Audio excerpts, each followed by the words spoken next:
बोलिए मेरे बांके बिहारी लाल की जय। आप सभी को जय श्री राधे। मैं विशाल शर्मा आपके सामने आज हम श्री कृष्ण जन्माष्टमी व्रत की कथा के ऊपर बात करने जा रहे हैं कि किस प्रकार से भगवान श्री कृष्ण की जन्माष्टमी को बनाएं तथा इसकी सुंदर कथा क्या है। एक समय श्री सुज्जी महाराज से शौनकादि 88,000 ऋषि पूछने लगे कि हे सुज्जी महाराज, आप कृपया करके हमें ऐसे व्रत का उपदेश करें जिसके करने से हमारा जीवन सफल हो जाए। तो सुज्जी महाराज कहने लगे, ऐसे ही सुंदर व्रत को मैं तुमसे कहने जा रहा हूं। भगवान श्री कृष्ण के कृष्ण जन्माष्टमी का व्रत ये करोड़ों एकादशी के बराबर है। हमने हमारे लाखों जीवन में जितनी भी करोड़ों बार एकादशी धारण की हो, उन सब के बराबर ये एक व्रत मात्र जन्माष्टमी का है। केवल एक जन्माष्टमी व्रत करने से हमें करोड़ों एकादशी का फल लगता है तथा हमारे जन्म जन्मांतर के सहस्त्रों जन्मों के हजारों जन्मों के पाप केवल जन्माष्टमी व्रत से नष्ट हो जाते हैं।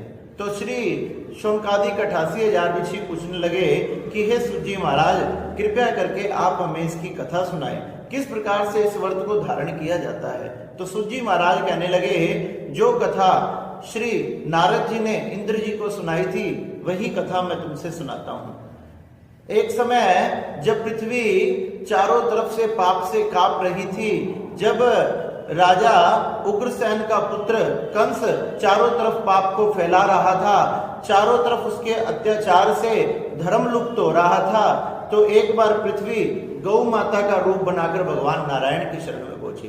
भगवान नारायण की शरण में जाकर कहने लगी कि हे प्रभु, आप हमारी रक्षा करें, क्योंकि आपका संकल्प है धर्म की स्थापना करना।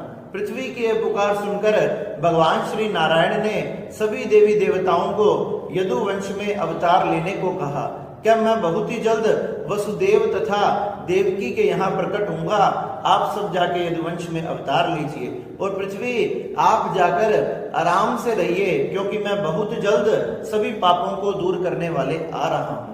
इस प्रकार से पृथ्वी वापस लौट आई। सभी देवी देवताओं ने यदुवंश में अवतार लिया तथा भगवान के कहे अनुसार जब भाद्रपद मास का कृष्ण पक्ष की अष्टमी तिथि आने वाली थी तो भगवान का अवतार होने वाला था। उससे पहले कंस की एकमात्र बहन देवकी थी। उन्होंने बड़ी ही धूमधाम के साथ सोचने लगा कि प्रजा में मैंने बहुत से पाप किए हैं, अब ऐसा कौन सा काम करूं जिससे मेरी प्रशंसा हो। उसने अपनी बहन देवकी का विवाह वसुदेव के साथ किया तथा बड़ा ही धन दौलत, राजपाट आदि, हाथी घोड़े बैल आदि उसके दहेज में वसुदेव जी को दिए। जब वसुदेव जी को ये दिए तो वसुदेव जी जब देवकी को लेकर जा रहे थे तो कंस उन्हें छोड़ने जा रहा था। आकाशवाणी हुई कि हे कंस, हे मूर्ख, हे दुष्ट, हे पापी, जिस बहन को तू इतने प्रसन्न होकर विदा कर रहा है, इसका 8वां पुत्र ही तेरा काल होगा। आकाशवाणी की बात सुनकर उसी समय कंस ने अपनी तलवार को उठाया और देवकी के केशों को पकड़ता हुआ उसे घसीटने लगा, पीटने लगा, मारने लगा। जैसे ही तलवार से उसका सिर काटने वाला था, वसुदेव ने रोक दिया। उनको स्त्री धर्म के बारे में बताया कि कभी भी किसी भी स्त्री ने चाहे कोई भी पाप किया हो, चाहे वो कैसी भी दशा में हो, वो वध के योग्य नहीं होती। इसलिए हे कंस, मैं तुम्हारे चरणों में प्रार्थना करता हूं, इसके द्वारा जितने भी पुत्र प्रकट होंगे मैं तुम्हें ला कर दूंगा। वसुदेव की बातों में आकर कंस ने अपनी बहन को छोड़ दिया तथा दोनों को कठिन कारावास में डाल दिया गया। वसुदेव ने जो वादा किया उसी वादे के अनुसार 7 पुत्रों को लाकर महाराज कंस को दिया। 6 पुत्रों का वध कर चुके थे। 7वें पुत्र को शक्ति के द्वारा रोहिणी के गर्भ में भगवान ने स्थापित करवाया था। इसलिए कंस ने सोचा कि 7वां पुत्र उनके गर्भ में मर गया। इस प्रकार से जब 8वें पुत्र का समय आया तो कंस को याद आ गया कि 8वां ही मेरा काल है। उसने कठिन कारावास तथा बेड़ियां लगवा दी, कठिन सैनिक खड़े कर दिए। चारों तरफ से कारागृह के चारों तरफ से सैनिकों से घिरा हुआ था। इस प्रकार से जब सुंदर मास आया, जब आकाश में पक्षी चहचहाने लगे, सुंदर वातावरण हो गया, शीतल मंद सुगंध 3 प्रकार की हवा चलने लगी, भाद्रपद कृष्ण पक्ष में अष्टमी तिथि में जब रोहिणी नक्षत्र का योग हो गया तो उसी समय बादल गड़गड़ाने लगे तथा चारों तरफ से वर्षा होने लगी तथा आज देवकी और वसुदेव का मन बड़ा प्रसन्न हो गया तथा रोहिणी नक्षत्र के योग होते ही भगवान नारायण अपने चतुर्भुज रूप में उनके सामने प्रकट हो गए। दोनों ने चरणों में प्रणाम किया, चारों तरफ प्रकाश फैल गया तथा भगवान ने कहा तुम्हें किसी प्रकार की चिंता नहीं करनी चाहिए, आज मैं तुम्हारे सामने प्रकट हो चुका हूं, तुम्हारे मन में जो इच्छा है वो मांग लो। इस प्रकार से बहुत से देवी देवताओं ने, वसुदेव ने और देवकी जी ने भगवान की स्तुति की तथा भगवान से प्रार्थना करके कहा कि आप मेरे शिशु रूप में मेरे गोद में आ जाएं। भगवान ने कहा जब मैं शिशु रूप में आ जाऊं तो आप यहां से मुझे नंद बाबा तथा यशोदा के घर छोड़ आना, वहां गोकुल में मुझे छोड़ आना, उनके यहाँ एक पुत्री प्रकट हुई है उससे यहाँ ले आना, सारे तुम्हारे अपने आप ही बंधन खुल जाएंगे, तुम इस प्रकार से ये कार्य करना। इस प्रकार से वसुदेव ने भगवान कृष्ण को अपने हाथ में लिया तथा आप सब जानते हैं किस प्रकार से नंद बाबा तथा यशोदा माँ के यहाँ यमुना को पार करके वसुदेव जी अपने लाला कृष्ण को वहां छोड़कर आए और वहां से पुत्री को ले आए। जब पुत्री जैसे ही आई जोर जोर से रोने लगी, विलाप करने लगी, सैनिक उठ गए तथा कंस को पता लगा कि पुत्री हुई है। कंस ने कहा देवताओं ने छल किया है, चाहे पुत्र हो चाहे पुत्री, ये है तो मेरे वध, ये मेरा वध करने वाले ही हैं। इसलिए कंस ने फटाफट आकर उस पुत्री को उठाया और जैसे ही पत्थर पर फेंककर उसके प्राण लेने चाहे उसी समय वो पुत्री उसके हाथ से छूटकर आकाश में प्रकट हो गई।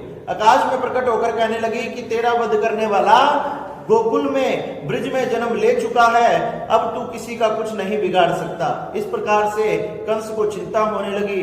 कंस ने नाना प्रकार के ब्रिज में दैत्य भेजे, दानव भेजे, लेकिन भगवान कृष्ण ने सबका उद्धार कर दिया। धीरे धीरे समय ये आया कि एक दिन कंस ने महान एक यज्ञ रखा, उसमें अक्रूर जी को भेजकर भगवान कृष्ण को बुलाया और भगवान कृष्ण ने नाना प्रकार की लीलाएं मथुरा में आकर की तथा उन लीलाओं को संपन्न करके देखते ही देखते सबके उस मथुरा में उस महलों के अंदर से अपने मामा कंस को केशों से पकड़कर जमीन पर ऐसा पटका कि उसी समय उसके प्राण निकल गए।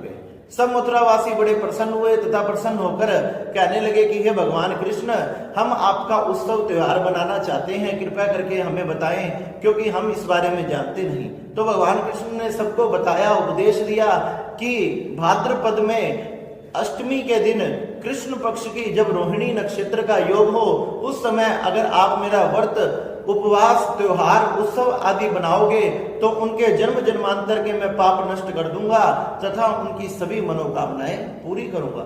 इस प्रकार से धूमधाम से भगवान कृष्ण की जन्माष्टमी का उत्सव बनाना चाहिए। भगवान खुद स्नान कर शुद्ध वस्त्रों को पहनकर हाथ में जल तथा अक्षत लेकर भगवान के व्रत का संकल्प करें। भगवान को गंगा जल आदि से, पंचामृत आदि से अभिषेक करवाएं, सुंदर वस्त्र पहनाएं, सुंदर माला, फल आदि भगवान को समर्पित करें। भगवान को समर्पित करके भगवान के सामने कीर्तन भजन आदि करें तथा भगवान के नाना प्रकार के मंत्रों से भगवान का पूजन करें। इस प्रकार से जो भी भगवान का ये व्रत, भगवान का ये उत्सव धूमधाम से बनाता है, भगवान उस पर अत्यंत कृपा करते हैं तथा भगवान उसके सदा सदा के लिए प्रिय हो जाते हैं। इसलिए आप भी ये जन्माष्टमी का व्रत का उपवास जरूर रखें तथा धूमधाम से अपने घर में भगवान के श्री कृष्ण जन्माष्टमी का उत्सव बनाएं। बोलिए श्री नारायण भगवान की जय। बोले मेरे माँ के बिहारी लाल की।